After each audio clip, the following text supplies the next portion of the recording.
Hey, thanks a lot for having me. As always, Josh, IHS, Emily, Marty, everybody, thank you for being here. I look forward to telling my wife that I was noted for my being courteous. I think that's the first. Let's see how she reacts to that.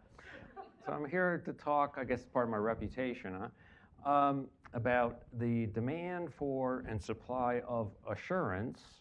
And Hayek has noted that with the division of labor comes the division of knowledge. Some of you are eating lunch.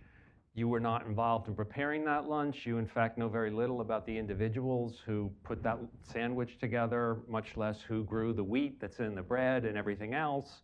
And think about it, you're ingesting all this stuff from strangers. How is it that you're trusting all of this? So he noted this problem and spoke of the division of knowledge and our necessary ignorance. Now, let's think about it. So you have a demand for a cheeseburger.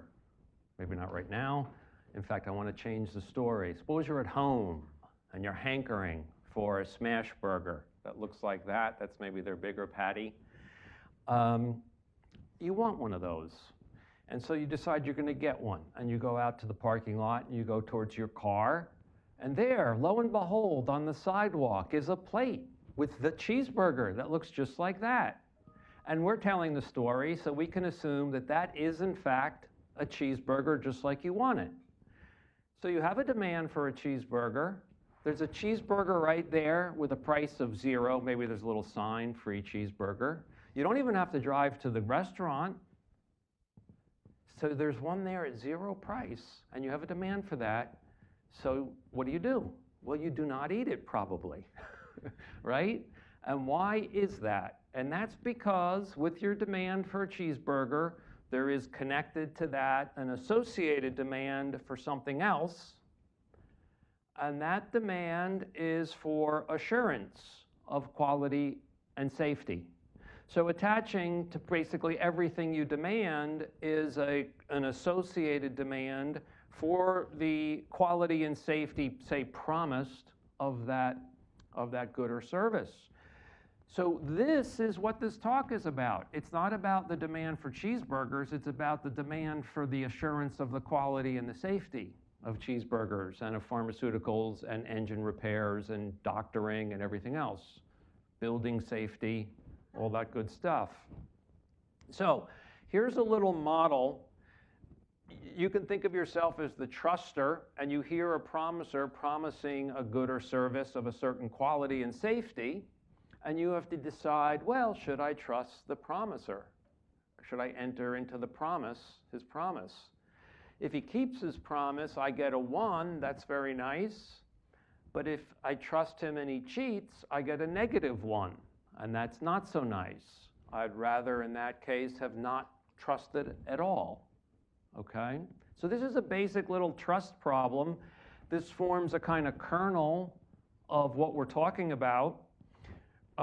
When you think about this, one way to think about it is that you want assurance that this W here, that's the promiser's payoff from cheating you, is less than 1, because therefore he would choose to keep the promise, 1 being greater than W.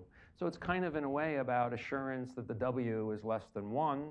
So as I say, this is sort of a kernel problem formulation that we work around. It's also a foil.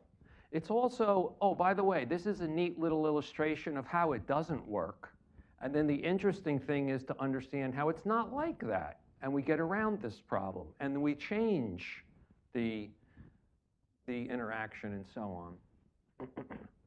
So think of the problem, the sequence then of the promiser communicates the content of the promise. The truster heeds assurances of the promiser's trustworthiness and forms a level of confidence in that trustworthiness, and then the two of them make the decisions as shown in the tree. Okay? So I want to step back and just ask you to think about a broad principle that the demand for some X, whatever it is, creates opportunities for entrepreneurs to profit by supplying X. This is a way of saying that demand elicits supply, okay? But we should think of these terms in broad senses of demand, opportunities, entrepreneurs, profit, and supply. And I think we need to broaden our thinking, or some of us at least. It's not only tangibles that we should talk about supply and demand, like tangibles that we can stack up along a horizontal axis, treat as a homogeneous good, draw supply and demand diagrams, do our supply and demand analysis for. It's not only those. This is the key. It's also intangibles. Say entertainment. Okay, so you subscribe to Netflix and you're buying entertainment. Are you buying entertainment? Think about it. You get these images and sounds from Netflix. Well, are they entertaining? How do they become entertainment? Often they're not entertaining, right? In which case, I guess they're not entertainment. I mean, think about what it means to experience being entertained. You have to engage with other inputs, with things from your side, and those things that you supply are now very specific to those specific like that show. Is that show entertaining? And so part of what has to happen is something from you that is actually specific to that show. Just like the assurance of that cheeseburger is specific to that cheeseburger. So there is a demand for friendship, but do you go to the store and buy friendship? You know, oh, special deal today, 2 friends for the price of 1. No, a friendship is, again, it involves special inputs that come from you that are then specific to that particular relationship and so on. Similarly, sympathy and love, doesn't it depend greatly on who exactly you're sympathizing with or loving or sharing those sentiments with? And similarly for assurance. So it is an intangible thing which cannot be put on this kind of picture. We do not do this with it. But that doesn't mean there's not a demand and a supply, okay? And so you can't draw it on a supply and demand diagram. Now, there are 3 broad approaches to assurance issues and the whole hope of supplying assurance, of assuring quality and safety. And we're going to focus on the 3rd one on the list, but what are the other 2? The first one is actually kind of the impetus for this whole thing. It's government restrictions on voluntary exchange. These are largely justified or rationalized on the basis of protecting people from untrustworthy quality and safety, untrustworthy promisers. And they are restrictions on voluntary exchange. They have large costs which have to be considered, but that is one approach, and the worthiness of these restrictions is in some sense, you know, the impetus of this whole investigation.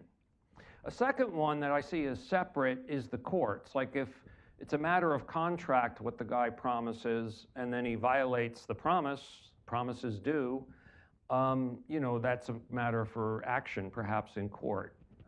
And so we're putting that kind of aside as a second and now talking about and focusing on voluntary practices of supplying assurance.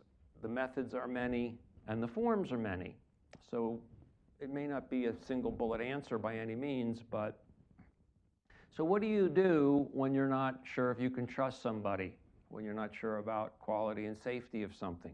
You go to a friend very often. We all do this. You talk to your spouse, you talk to your friend, your coworker, whatever. You start asking around, you consult gossip, as it were, and this is a very important source of how things cohere and people come to trust one another. We have now more formalized systems of this, of course, reaching tremendous numbers of people. They have their problems, of course. They can be gamed to some extent. But it seems to me that by and large, these things are working quite well. Anthropologists and others have long recognized the social accountability function of gossip, like this anthropologist, Sally Mary. She talks about it being a means of storing and retrieving information, forming dossiers on people who then seek to control the information spread about him or her. So, you know, think about it. gossip's important. It has a bad name, right? Oh, you shouldn't gossip. Gossip is terrible. But you're looking for a babysitter some evening and you ask, well, should I hire this guy? And like if someone tells you, well, I think he may have molested the last child he babysat, like that's important gossip. You want that social accountability. It's part of free speech and it serves a very important function. Now that little game, that little tree is, for example, repeated, creating reputation over repeated occurrences of the game, but also people talk about their experience in the game. So in that way, too, the experience is extended to other plays of the game, so to speak. So this is an expression, extended dealings, for either repeated or spoken of interactions. And our ability to damage a promiser's reputation, perhaps justly to damage it, is kind of like a hostage almost. Like when you're dealing with somebody, you may not have a police power over them, you may not threaten them to come and get in a fight with them because they cheated you, but you can damage their reputation through extended dealings, and basically by either saying bad things or refraining, abstaining from your own. It's purely voluntary. It's a purely voluntary system of social accountability, but it's huge and powerful and pervasive. And economists have talked about it actually for a long time. Here's a quote from Alfred Marshall, but it's in Adam Smith, and it's been an important part of liberal market theory, at least since Adam Smith, although it's generally been hard to theorize about and to formulate, I feel. One way that producers do this, promisers take advantage of this, is by brand names, very important. This is one economic historian talking about the 19th century and the spread of a national market and railroads, and how these classic American brand names emerged to assure people of the quality and safety of their food products and meat and so on and so forth. So brand names are absolutely key. Another emergence to supply assurance is the dealer. Think about used cars. You can imagine going and trying to find an individual guy selling his car, like you go to the want ads or you go online, just you, one-to-one. And there's all sorts of serious trust problems there. And how does he assure the quality and safety of it? Well, that's one reason that dealers emerge, because the dealers then are a fixture in the community. They have extended dealings. These buyers might repeatedly buy from the dealer, or they might just talk to one another. Gee, how did it work out for you at CarMax, and so on. And then they also have repeated dealings with sellers, perhaps, who talk to each other. But furthermore, they develop expertise. They get themselves on an equal knowledge or informational footing so that they can tell this guy as much about his car as he can after a brief inspection, because they get good at that. They probably have better information in many cases. So dealers are doing that. It's not just the convenience and, oh, look at the nice selection, I think I'll go to CarMax. One of the reasons it's there is to supply assurance. It's not just the reducing the other transactions costs and so on. And in fact, every retailer is providing a service like this. You can think of yourself as walking into CVS. Suppose you're looking for some medication produced downstream or upstream, I guess it is, by the pharmaceutical company that you may not know much about, that you might not repeat the purchase, and so on. Well, you go to your trusted middleman, because you do have repeated interaction with them. You do talk about them, and so on. So they are, again, one reason they're profiting and providing a service is that it's not just the convenience and so on, it's also the supply of assurance. And this is true for any organization that's reselling things or that's organizing services, like, say, a university. Like the individual family and student, they don't know which exact professor they're going to sign up for or take a class from, but they go to the university employs the professor. In a sense, that's the ultimate promiser, and they're vetting, and then you're buying from this middleman, in a sense. And this is true for institutes and credential givers and so on. It's all around us. These middlemen then develop knowledge. And by knower here, I just mean someone who knows things about a promiser's trustworthiness that might be valuable to know for the truster. It's kind of a vague term and a broad term, I realize, but certifier doesn't quite work, and all the other terms you might say have connotations. So I just mean something very broad here. But anyway, middlemen then recognize brand names and seals of approval. See, you don't know that. You don't think about all that. Why do you go to CVS or Safeway? Partly it's because they're your agent doing all this for you, making sure for you, studying labels and packaging, tracking complaints and returns, doing their own tests and investigations, maybe hiring testing services, following literature, observing whether other retailers carry the product, and so on. Now, another way to approach this is the truster doesn't go to some intermediary, but maybe goes laterally to one of these knowers themselves, like directly, to find out about the promiser. So these, for example, are the consumer credit bureaus. And who goes to them? Lenders, creditors, landlords, employers. And they pay them for credit reports. And they have information which they sell about these individuals, their credit records. And so these are knower services getting paid from trusters. Realize here that the creditor is the truster, because the promiser is the guy promising to pay back, to pay his credit card bill, right? And so on. And so, like think about doctors. My dad was a doctor. He's retired. He's a doctor. And, what did I see him doing my whole life? He does, and then he writes a prescription. That's like the main thing he does. He's being paid to know which drug is trustworthy and effective for the condition. Hired inspectors and so on. So there's a market for this in certain cases when the information is such that this can work. But even when there's a problem, well, let me just say, first of all, that promisers, when they get some kind of rating out there from somebody, like say a movie critic, Zagat's and so on, and it's, reflects something good, they broadcast it, okay, as a seal of approval, that you put it on your Vita, and so on. And there's all these different ways that this is done. We're acquainted with it. Realize that just things like getting people to work with you and to sign on to your project, like starring Samuel L. Jackson. Why is that significant to you? It's not only because you like Samuel L. Jackson. You also figure, hey, if he's in the movie, it can't be too bad. Like he wouldn't sign on to a dubious project, right?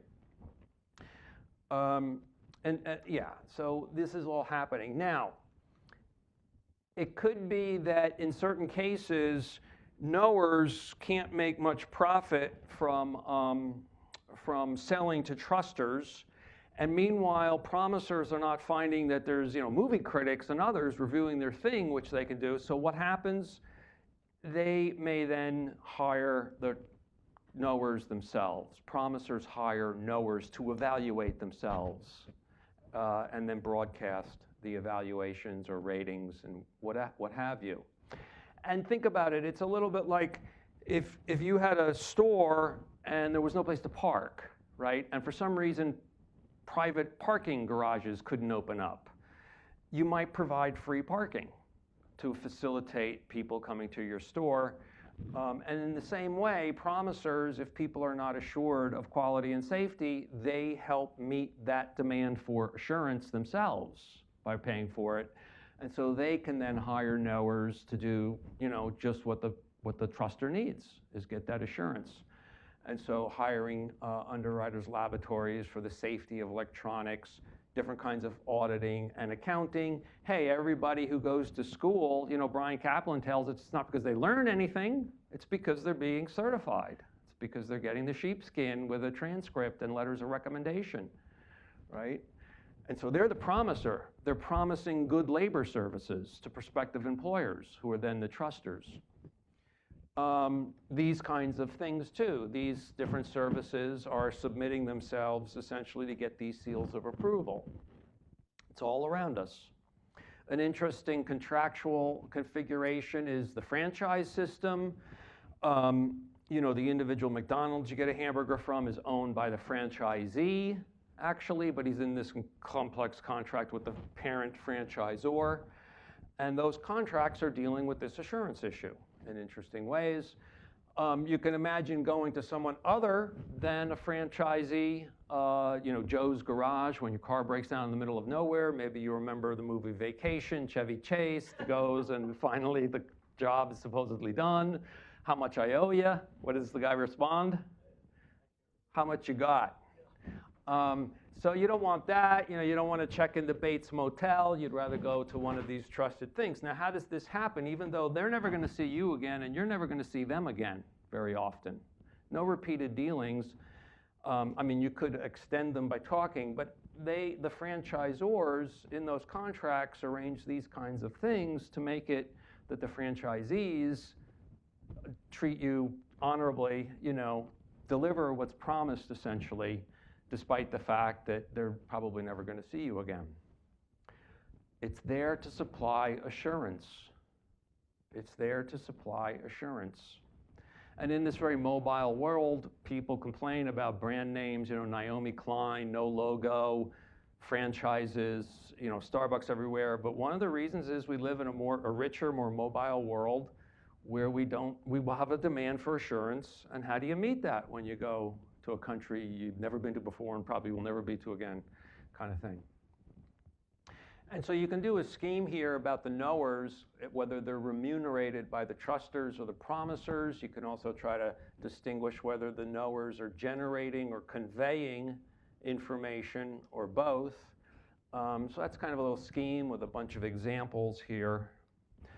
Many other paths as well to alter that basic little kernel game that I showed you. Tryout periods, warranties, guarantees, sureties. Sureties is like when someone else signs on the loan for you. So if you don't pay it, you know, maybe your dad's going to pay it. Very important web nexus of trust and reputation. Rival expose, that is to say the failings of untrustworthy promisers are exposed by rival promisers who are like saying, hey, you know, they didn't do good, or their product is misleading or lousy or whatever. And then signaling by making visible expenditures that would only make sense for a high quality product, that they're in it for the long term. Like the banks used to have the big marble pillars before deposit insurance, then they could be storefronts. Or investing, a lot of people interpret advertising, the money poured into advertising this way, and other accreditations and investments in product and facilities and so on.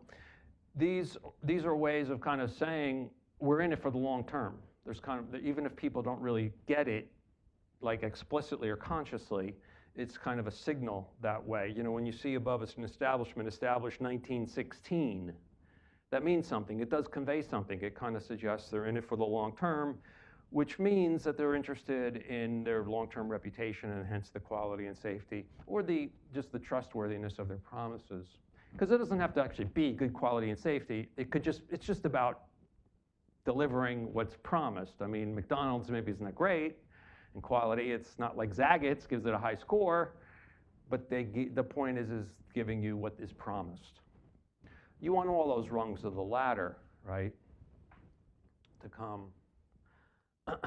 The internet is expanding all of this greatly, and when critics find some fault in e-commerce, very often the response takes one of these forms, in particular a middleman service or a knower service, but also some of these other ones that I mentioned. I want to say a couple words about the crisis, the financial crisis, just to kind of say that I'm not talking about this kind of topic. It's special in a number of ways, and I don't think it undermines what I'm trying to say about the kinds of services I've been talking about. So why? First of all, there's this, money in the financial system gets loaned or invested with other players in the system. And so there's this whole matter of systemic risk and possible contagion. You know, if one big company goes down, they've got, you know, debits and credits with others, and that screws up the others, right? That's not true for electricians. I mean, just because one guy turns into a drunk doesn't mean the rest of the electricians, you know, there's no systemic risk, right? Like just because that auto repair mechanic is a cheat doesn't make this guy a cheat. So that's quite different. That's a special thing here. Of course, there's the possibility and reality of government bailouts and moral hazard, which I don't think carries over. Another thing is that many of these agencies themselves are sort of governmentalized or government organizations as trusters, as lenders, right, or backers.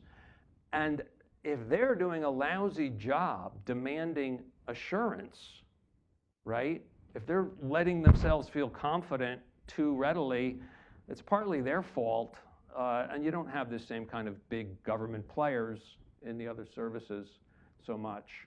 And then there's the matter of the cartelization and privileged set of certifiers that were involved in the whole system, a closed set of 4.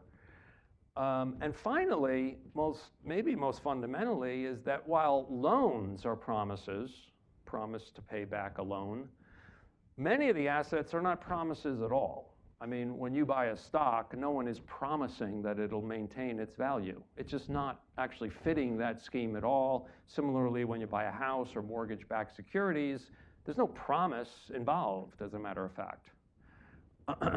So I'm just saying all this just in a way to draw a contrast and to see some of the differences of what I'm talking about and how they can be different for finance and such. So to sum up, the problem is the untrustworthy promiser. Like, that's the bad guy. That's the worry, the untrustworthy promiser. So who is fighting this cheater? Well, the truster himself, who doesn't want to be cheated. The trustworthy promisers, who want to put that guy down and get with a truster to get to that 1-1 bigger pie outcome. The middlemen, their cuts too come from that happy, trusting, promise-keeping outcome. The knowers, same thing. They want to be hired to overcome this and have their services valued. So there's this whole array or panoply of players counteracting this guy and cornering him and pushing him back constantly. And we are doing that just as trusters ourselves. Remember, we can always just not trust when we don't have our demand for assurance met. So by foiling the cheater, they gain from that better outcome. Now I want to say, just before I close, a little bit about a note of optimism about the web and FaceTime and Skype and talking to each other. And this relates to just this idea I have about the intricacy of consciousness, why these faces and images are here. Consciousness is intricate, and it's hard to express or feign phony consciousness by telling lies, by cheating, by misleading, by promising things that you don't intend to deliver. And I actually feel kind of optimistic that because, and so how do you know? You do this by questioning. You do this by probing. You do this by seeing whether the person is helping you to see the core of the issue and the problem, the failing, and then explain why it's happening and making it intelligible. As opposed to covering up, as opposed to talking some verbiage that you can't understand, as opposed to putting you off. And I do think that perhaps Skype and other things, I think face-to-face contact is really important in this, and recognizing this intricacy of consciousness so much is expressed in face-to-face interaction, including Skype and FaceTime type interaction.